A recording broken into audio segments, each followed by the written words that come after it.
अस्सलाम वालेकुम। आज हम डाटाबेस की बुक शुरू करने वाले हैं जो कि बीएससी पार्ट 2 या एडीबी पार्ट 2 के लिए इस्तेमाल होती है, वो इसे फॉलो करते हैं। तो इससे पहले इन्होंने हमें डेफिनेशन दी हुई है डाटा और इन्फॉर्मेशन की, जो कि हम पिछली क्लासों में पढ़ते आ रहे हैं।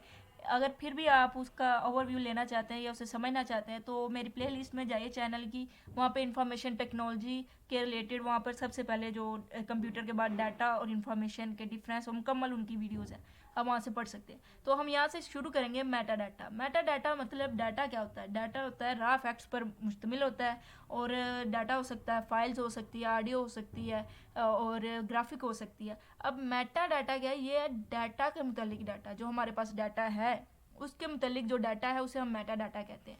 तो ये देखिए, it is use to describe the properties and characteristics of data. उसम अदर डाटा हो सकता है जो डाटा है हमारे पास उसकी ये हमें प्रॉपर्टीज़ के मुतालिक बताए। और मेटा डाटा डिस्क्राइब करता है साइज़ को भी, फॉर्मेट को भी। और इसमें कुछ रूल भी हो सकते हैं, हमने जो अप्लाई किया हो, जैसा कि हमने अप्लाई किया हो कि जो रोल नंबर है वो इंटीजर होना चाहिए। हमने अप्लाई किया हो कि जो नाम है उसके करैक्टर 77 से आगे नहीं होने चाहिए, सिर्फ इतने करैक्टर होने चाहिए। तो हो सकता है या इस पर कोई रूल्स भी अप्लाई हों मेटा डाटा के लिए। या ये एग्जाम्पल देखिए, इसके बाद क्लियर हो जाएगा बिल्कुल।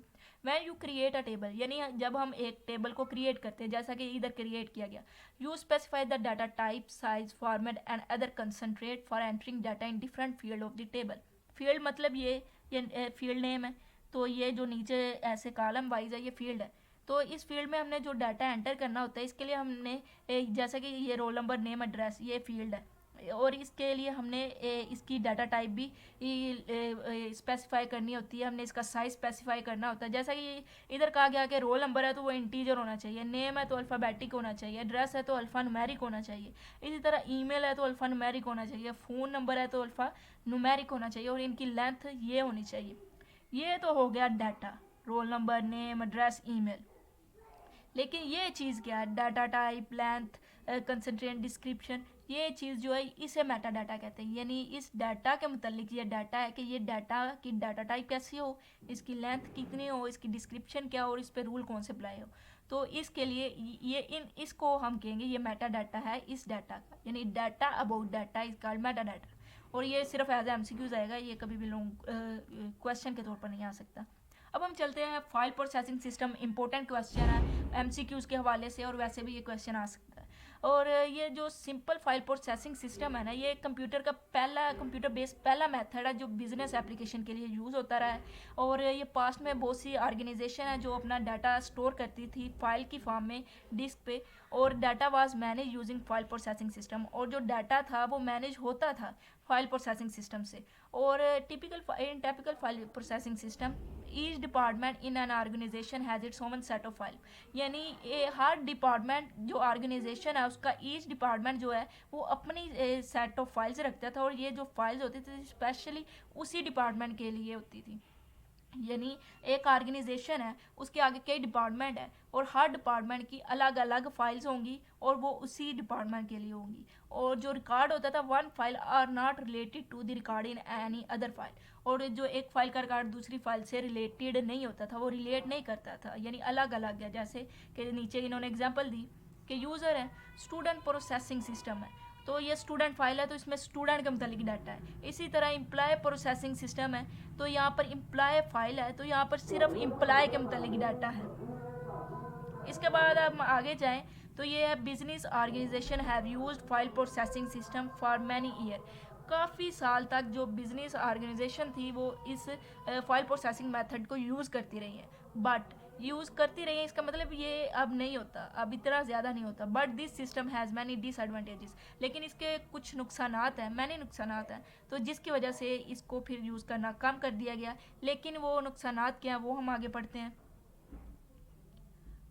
Disadvantages of file processing system, हम वन बाय वन इसे पढ़ते हैं। Some important disadvantages of file processing system are as follow: data redundancy and inconsistency. ये दो टर्म्स में आ गई, अगर आप लोग क्वेश्चन में लिखते हैं तो आप इसे अलग अलग लिख सकते हैं, यानी इसको अलग पॉइंट के तौर पर, इसको अलग पॉइंट के तौर पर। अब हम आगे चलते हैं। ये फाइल प्रोसेसिंग सिस्टम में ना सेम डाटा में भी डुप्लीकेट इन सेवरल फाइल। हो सकता है कि एक ही डाटा जो सेम डाटा है वो डुप्लीकेट हो जाए कुछ फाइल्स में। तो ये कैसे हो सकता है? हमने पीछे पढ़ा कि जो होता है डिपार्टमेंट ऑर्गेनाइजेशन के, हर डिपार्टमेंट की अपनी सेट ऑफ फाइल्स होती हैं और ये फाइल्स आपस में रिलेट नहीं करती। इसका मतलब हमने सपोज कर लेते हैं यहाँ पे दो फाइल्स हैं, ये दोनों फाइल्स आपस में रिलेट नहीं करती, एक स्टूडेंट है एक लाइब्रेरी है। The file student contain the roll number, name and address and telephone number and other details of all student in a college। यानी स्टूडेंट फाइल के अंदर स्टूडेंट के रिलेटेड इन्फॉर्मेशन है जिसमें उसका रोल नंबर है, नेम है, एड्रेस है। अब जो फाइल है लाइब्रेरी की, इसमें क्या इन्फॉर्मेशन होगी, इसमें उस स्टूडेंट का रोल नंबर है जिसने बुक ली है और उसके मुतलिक इन्फॉर्मेशन है कि कब उसने वापस करनी है, और data one student appear in two files हो सकता है। अब देखिए जो स्टूडेंट फाइल में उसमें तमाम स्टूडेंट्स का डाटा है, अब जो लाइब्रेरी फाइल है उसमें भी उस स्टूडेंट का डाटा आ जाएगा जो वहाँ से बुक लेगा। इसका मतलब हो गया कि एक ही एंटिटी है, यानी एक ही स्टूडेंट है और उसका डाटा दो फाइल्स में है। इसका मतलब ये डुप्लीकेशन हो गई, ये डुप्लीकेट डाटा हो गया। This is known as data redundancy, यानी डुप्लीकेशन ऑफ डाटा। डुप्लीकेट जब डाटा हो जाए उसे डाटा रिडंडेंसी कहा जाएंगे। और इसकी डाटा रिडंडेंसी, अब आप कहेंगे डुप्लीकेट डाटा है आपस में वो रिलेट नहीं करते तो क्या हुआ, इसका नुकसान ये हुआ कि हमारे यहाँ स्टोरेज जो है वो ज़्यादा होगी, हमें वो डाटा हमारा ज़्यादा स्टोर हो गया। हालांकि वो उस डाटा को आपस में अगर वो रिलेट करते तो वो डाटा एक ही जगह स्टोर होता है और लिंक होता है उनका आपस में, लेकिन वो रिलेट नहीं करते तो दो फाइल्स में मुख्तलिफ तरह से डाटा स्टोर हो गया। तो केस क्या हुआ, हार्ड स्टोरेज होगी। अब this situation can also result in data inconsistency. अब यही जो सिचुएशन है ये डाटा इनकन्सिस्टेंसी की भी वजह बनती है, यानी डाटा इनकन्सिस्टेंसी तब होगी जब डुप्लीकेशन भी हो। यानी डाटा डुप्लीकेट था, उसके बाद क्या हुआ, डाटा डुप्लीकेट हुआ और उसके बाद हुआ कि इनकन्सिस्टेंसी का मतलब है कि दो फाइल्स हैं और डिफरेंट डाटा है सेम स्टूडेंट, यानी एक स्टूडेंट है उसका रोल नंबर नेम एड्रेस हमने देखा कि स्टूडेंट फाइल में है, फिर लाइब्रेरी फाइल में उसका रोल नंबर एड्रेस वगैरह होगा स्टूडेंट का, उस स्टूडेंट के रिलेट, ठीक हो गया, दोनों फाइल में हो गया। लेकिन अब दोनों में डिफरेंट हो, यानी एक स्टूडेंट वही है लेकिन उसका डाटा दोनों में मुख्तलिफ हो, दोनों फाइल्स में। अब ये कैसे पॉसिबल, एग्जाम्पल के तौर पर यहाँ पर फॉर एग्जाम्पल लिखा है, आपने हाइडिंग दे के लिखना है example. If the address of a student is change, हो सकता है कि स्टूडेंट का एड्रेस चेंज हो गया हो और वो कहाँ गया जाएगा, it must be change in both file, होना तो ये चाहिए कि वो दोनों फाइल्स में चेंज होना चाहिए अगर उसका एड्रेस चेंज हुआ है। लेकिन यहाँ पर ये पॉसिबिलिटी है कि वो एक ही फाइल में चेंज हो, यानी वो स्टूडेंट है, वो स्टूडेंट फाइल में उसने बताया कि मेरा डाटा चेंज एड्रेस चेंज है तो वहाँ पे एड्रेस चेंज हो गया, लेकिन स्टूडेंट और लाइब्रेरी फाइल आपस में रिलेटेड नहीं है। तो इसका मतलब कि स्टूडेंट में तो चेंज हो गया, हो सकता है अब लाइब्रेरी फाइल में वो चेंज ना हो। तो इस तरह की सिचुएशन को इनकन्सिस्टेंसी कहेंगे, यानी डिफरेंट डाटा एक ही स्टूडेंट के रिलेटेड है, यानी एक ही शख्स या एक ही एंटिटी के रिलेटेड डिफरेंट डाटा है और दो फाइल्स में है, लेकिन जिसके रिलेटिव वो डिफरेंट डाटा है वो एक ही है, तो इसको डाटा इनकन्सिस्टेंसी कहेंगे। अब डाटा आइसोलेशन क्या होता है, the data in file processing system is store in various file. Simply बहुत सी जो डाटा फाइल प्रोसेसिंग सिस्टम में जो डाटा स्टोर होता है वो मुख्तलिफ फाइल्स में होता है।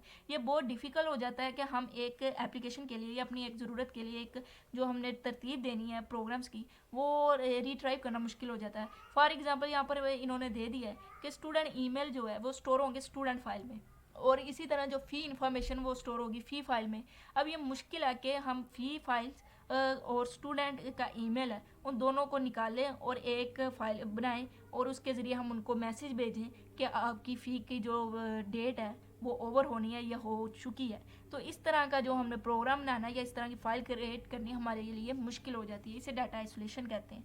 यहाँ पे देखिए suppose the student email are store in student file and fee information is store in fee file. The data from both file is required to send email message to inform a student that the date for fee payment is over. यानी हमारे लिए ये हमारी ये requirement है कि हम message भेजें स्टूडेंट को उसको इन्फॉर्म करने के लिए कि फ़ी की जो पेमेंट है वो ओवर है, लेकिन इसके लिए हमें फ़ी फाइल जो फ़ी की फ़ाइल है उसकी भी ज़रूरत है, स्टूडेंट की फ़ाइल की भी ज़रूरत है ईमेल के लिए।